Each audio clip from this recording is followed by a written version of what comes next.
శర్వానంద్ 10-12 ఏళ్లకి పైగానే ఫీల్డ్లో ఉన్న సెలెక్టెడ్గా సినిమాలు చేస్తూ ప్రస్తుతం 25వ సినిమాకి చేరుకున్నాడు.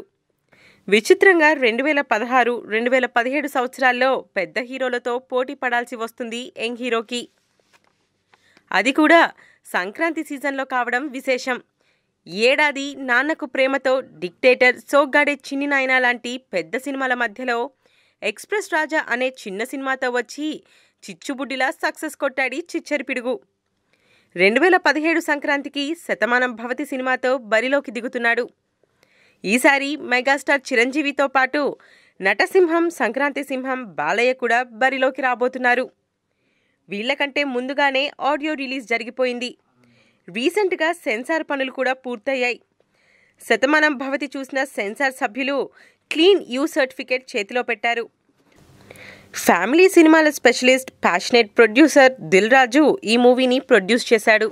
ఈవీవి దగ్గర రైటర్గా వర్క్ చేసిన సతీష్ వేగేస్న ఈ సినిమాని డైరెక్ట్ చేశాడు. మిక్కీ జే మేయర్ మ్యూజిక్ ఇచ్చిన సాంగ్స్కి లిజనర్స్ దగ్గర నుండి మంచి రెస్పాన్స్ వస్తుంది.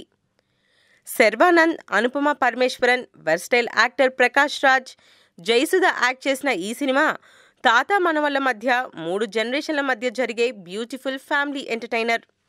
ఫ్యామిలీ సినిమాలు రేర్గా వస్తున్న ఈ రోజుల్లో ఇలాంటి సినిమా సక్సెస్ కావడం పెద్ద మ్యాటర్ ఏం కాదు. యూనిట్ అంతా కలిసి ప్రమోషన్ స్టార్ట్ చేయకపోయినా టీవీలో యాడ్స్ అయితే ఇరగదీసేస్తున్నారు.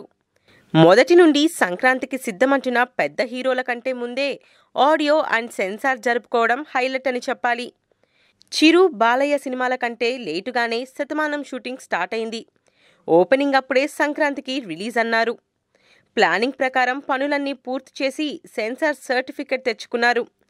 బొమ్మరిల్లు తర్వాత మా బ్యానర్లో వస్తున్న మంచి ఫ్యామిలీ ఎంటర్టైనర్ ఇదే అంటున్నాడు దిల్ రాజు.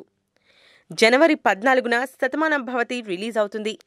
మరిన్ని ఫ్రెష్ ఫిల్మ్ అప్డేట్స్ కోసం మా TFC మీడియా ఛానల్ని సబ్స్క్రైబ్ చేసుకోండి.